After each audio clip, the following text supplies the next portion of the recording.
자, 문제 읽어봅니다. 가, 마에 들어갈 내용으로 옳은 것은 신라 불교사가 나왔네요. 통일 전후와 신라 승려가 굉장히 많은데 우리 시험에 나오는 승려들은 어느 정도 정해져 있고 반복성이 높습니다. 이게 문화사는 붙여서 외우는 게 효율적인 것 같아요. 자, 활동을 통해 불교사의 흐름을 파악하는 자리를 마련하였습니다. 관심 있는 분들의 많은 참여를 바랍니다. 강좌 주제 해가지고 원광, 자장, 원효, 의상, 도선 이렇게 나왔습니다. 자, 하나하나씩 살펴볼까요? 자, 풍수지리설을 가 해가지고 풍수지리설을 들여오다 하면은 도선에 대한 설명이에요. 9세기에 들어와가지고 신라 말에 도선이 풍수지리설을 들여오죠. 각 지방의 호족들과 연결이 돼가지고 풍수지리설이 발달했습니다. 풍수지리설 하면 중국에서 들여온 건데 중국에서는 이제 무덤 자리를 잡는 거에 죽은 사람을 대상으로 무덤 자리를 잡는 거에 좀 많이 이용이 됐고 우리나라는 살아있는 사람들의 자리를 잡는 것에 더 이용이 됐다. 이런 차이가 있습니다. 시험에는 안 나오죠. 그냥 풍수지리설, 그러면 도선 하는 정도, 이 정도만 알고 있으면 돼요. 나 황룡사 구층 목탑 건립을 건의하다. 자장의 건의에 의해 가지고 진선 진할 때 우리 선덕여왕 있죠? 선덕여왕 선녀라고 이렇게 외우자. 앞에 그래서 문화재만 만들다가 갑니다. 황룡사 구층 목탑 말고도 첨성대, 분황사 이렇게 기억하자라고 했습니다.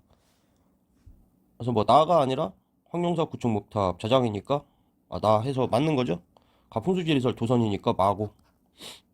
네, 정답이야 2번인데 계속 읽어봅니다. 영주의 부석사 굉장히 중요합니다. 우리가 원효하고 의상하고 이제 이따가 따로 나올 때 이제 정리를 쭉 한번 해볼 건데요. 우리가 통일기가 이렇게 있잖아요. 삼국 통일이 이렇게 되다가 676에 삼국 통일이 이렇게 돼요. 원효하고 의상은 통일 전후에 걸쳐가지고 딱 이때 존재하였던 그런 존재들이에요. 원효는 이제 육두품이죠. 의상은 우리가 골품제에서 진골 귀족에 해당하는 게 의상이 되겠습니다. 원효의 아들이 누가 있어요? 설총이 또 있죠. 설총이 화왕기를 바쳤다 이제 그런 내용도 나올 텐데요. 계속 읽어봅니다. 세속 5개를 제시하다. 원광법사에 대한 이야기죠. 원광은 굉장히 위쪽에 있습니다. 우리가 집업진 시대가 있잖아요. 집업진 시대에서 진흥왕 하게 되면은 진흥대왕 한국화라고 했어요. 그래서 화랑하고 엮어가지고 기억을 해주시면 돼요. 세속 5개가 있죠. 사군 이충 그런 거는 그런다고 치고 그 중에 이제 뭐가 있어? 임전무태가 있죠. 전쟁에 임하면 물러나지 마라. 또 뭐가 있어요? 살생유택이 있죠. 사군이충, 사친이요, 교우이신 그런 거는 필요가 없지만 우리가 이것들을 가만히 생각해 보면 임전무태나 살생유택 그럼 불교하고는 임전무태는 아예 상관이 없고 불교에서는 이제 죽이지 말라고 하는데 여기서는 살생유택 잘 골라가지고 죽이라고 그러잖아요. 그래서 호국불교의 성격을 가지고 있다. 국가에서 필요로 하는 이런 것들을 원광법사잖아. 법사가 세속 5개 해가지고 여기에 넣어가지고 화랑을 교육시키는데 썼다 해서 불교하고 상관없는 내용이 국가에 필요하기 때문에 들어가 있다. 이렇게 연관해서 엮어두시면 되겠습니다. 그러니까 시계로 치면은 진흥왕하고 굉장히 가까운 시기에 원광법사가 존재하겠죠.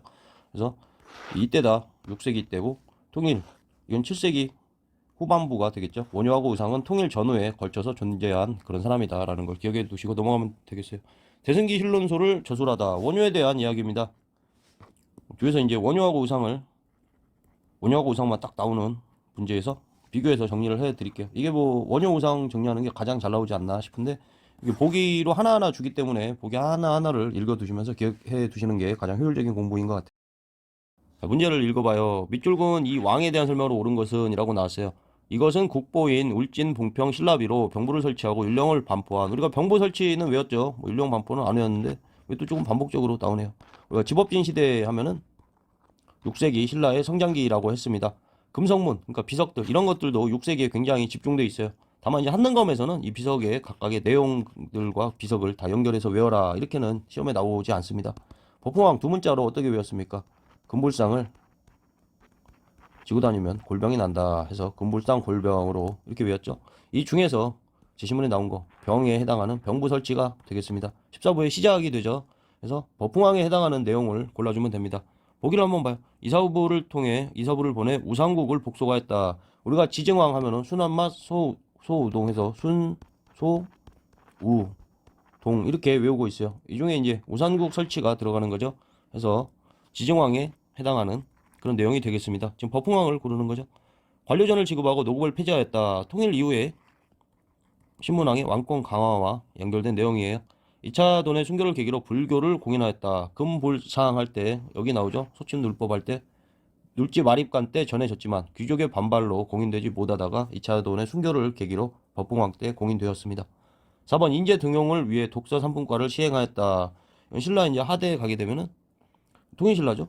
통일신라 시기에 원성왕에 대한 이야기입니다. 5번 거칠부에게 명하여 국사를 편찬하게 하였다. 진흥왕에 대한 설명이죠. 진흥왕 하면은 진흥대왕은 한국화를 좋아한다. 이렇게 외웠습니다. 대가야를 정벌하고 황룡사를 세우고 한강을 차지하고 국사를 편찬하고 거칠부의 국사죠. 화랑도를 정비했다. 이 중에 이제 거칠부의 국사가 여기 나왔네요. 하면은 진흥왕에 대한 설명이다. 그래서 정답은 3번이 되죠. 자, 다음 문제 또 읽어봅니다. 다음 설명에 해당하는 문화유산으로 옳은 것은 이 문화유산은 국보로 부여 능산리에서 출토되었습니다. 사비시대가 되겠죠. 공주는 송산리. 백제왕실의 의뢰에 사용한 것으로 추정되는 유물은 도교와 불교의 요소가 복합적으로 표현되어 있습니다. 금동대학로가 되겠죠. 부여 능산리에서 발견된 금동대학로. 이건 뭐예요? 가야의 톡이죠. 이렇게 V자 위에 있는 거 가야라고 했고, 이거는 무령왕릉의 석수입니다. 석수가 뭐 딴 게 아니라 이 짐승 숫자 써가지고 돌짐승이에요. 발의 돌사자. 이거는 금관총에서 나온 금관총 금관이죠. 이 금관이 나왔다고 해서 그냥 금관총이에요. 뭐 딱히 뭐 어려운 게 없죠. 이 그림 문제는 그냥 사실 이 그림만 한번 집중해서 보면은 뭐 틀리지 않는 그런 문제들입니다. 다음 문제 읽어봐요. 가문화유산에 대한 설명으로 옳은 것은 올해는 백제의 고분 중 피장자와 축조연대가 확인되는 유일한 무덤인 무령왕릉이죠. 1971년에 발견된 이 늦게까지 발굴이 안 돼가지고 도굴이 안 돼가지고 뭐 부장품 같은 게 엄청 많이 나온 거예요. 우리 학회는 이를 기념하여 뭘로 본 가문화유산 뭐 무령왕릉이 될 테다. 뭐예요? 공주 송산리 7호분이다. 자, 발표 주제 진묘수를 본 짐승수겠지. 도교사상 금동지의 신발 금송으로 만든 관 1번으로 교류. 이 중요한 거 나왔네요. 이걸 이제 공무원 시험에서는 보통 외우는데 여기서는 따로 공부할 필요가 없다라고 느끼는 게 여기서 이렇게 주는데 이걸 모르더라도 다 무령왕릉이라는 걸 추론할 수 있기 때문에 뭐 딱히 여기까지 포함해서 외우고 막 하는 거는 실익이 없습니다. 1번부터 한번 읽어봐요. 서울 석촌동 고분군에 위치하고 있다. 초기 백제죠. 위례성 한성시대. 초기 백제 이렇게 써놓을까요? 나무로 곽을 짜고 그 위에 돌을 쌓았다. 신라의 초기 무덤에서 발견되는 돌무지 무덤입니다. 돌무지 덧널 무덤입니다. 신라만 특이하죠. 덧널 무덤. 3번 국보로 지정된 금동대학로가 출토되었다. 이때가 아니죠. 여기는 이제 옹진시대고 이건 이제 사비시대에 나오는 겁니다. 국보로 지정된 금동대학로.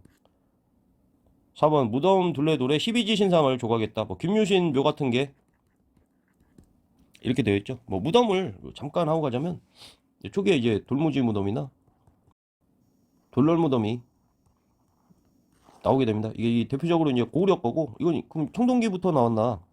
맞아요. 청동기부터 이렇게 와가지고 이후에 이제 굴식 돌방 무덤이 이게 좀 일반적인 그런 거죠. 처음에 이제 규모가 굉장히 큽니다. 이렇게 가다가 이제 규모가 굴식 돌방 무덤으로 작아지게 되는데요. 신라 그 백제에서는 굴식 돌방 무덤이 가다가 벽돌 무덤이 나오죠. 시험에 나오는 송산리, 뭐 6호분, 7호분 같은 거 이게 벽돌 무덤이에요. 그 이후에 이제 작은 규모의 굴식 돌방 무덤이 똑같이 나오게 되고요. 신라의 경우에는 특이하게도 돌무지 덧널이죠. 나무 덧널이 있는 그런 무덤이 가다가 여기까지 가죠. 굴식 돌방 무덤도 나오는데 12지 신상이나 화장의 형태가 있는 거죠. 12지 신상이 이제 유명한 게 김유신이고 화장으로 했다. 그럼 뭐 대왕암이란 게 있어요. 우리가 무문신 하잖아요. 이 중에서 이제 무유랑 다음에 문무왕, 신문왕 이렇게 나타나잖아요. 이 중에서 문무왕이 화장으로 했다. 그래가지고 이제 대왕암이란 게 있어. 대왕암에 대한 이야기가 뭐 또 나올 텐데 나올 때 이제 하겠습니다. 이런 거 같이 화장 아니면은 김유신 같이 12지 신상 이게 신라의 후기에만 나오는 그런 신라 그 통일기 이후에 통일 이제 전후에 있는 거죠. 이때만 나오는, 통일 전후에 나오는 거. 그런 형태입니다. 12지 신상 조각, 그리고 화장 조각, 그리고 초기에는 돌무지 덧널 무덤. 이게 어느 국가 건가 그것만 알면 돼요. 그러니까 뭐 그렇게 어렵지가 않아요. 백제에서 벽돌 무덤, 신라에서는 돌무지 덧널하고, 이후에 가면은 12지 신상이나 화장 그런 게 있었다. 자, 5번 중국 남조의 영향을 받아 벽돌로 축조하였다. 5번이 옳은 설명이죠. 자, 마지막 문제 보겠습니다. 가 나라의 문화유산으로 오른 것은, 이곳은 김해 대성동 하면은 금관가야가 돼요. 발굴조사 설명 현장입니다. 덩이쇠, 쇠가 엄청 나왔다. 뭐 땡땡땡땡 나왔다. 다 필요 없다. 발굴로 김수로 왕이 건국하였다고 전해지는 금관가에 대한 설명이죠. 뭐 핵심어, 대성동, 그리고 김수로 왕 정도가 되겠습니다. 가는 뭐 백제의, 1번은 백제의 산수문이 벽돌이고요. 백제의 칠지도가 되겠습니다. 전성기 4세기 근초고왕 때 백제 외왕에게 줬다. 3번이 금관가야의 철제 가보시죠. 아까 뭐 대가야에서도 그림이 있었죠. 그래서 그냥 가야라고 외우자. 4번 석수입니다. 무령왕릉의 석수. 5번 발해 돌사자. 돌사자는 뭐 엄청 나오네요. 정답은 3번이 되겠습니다.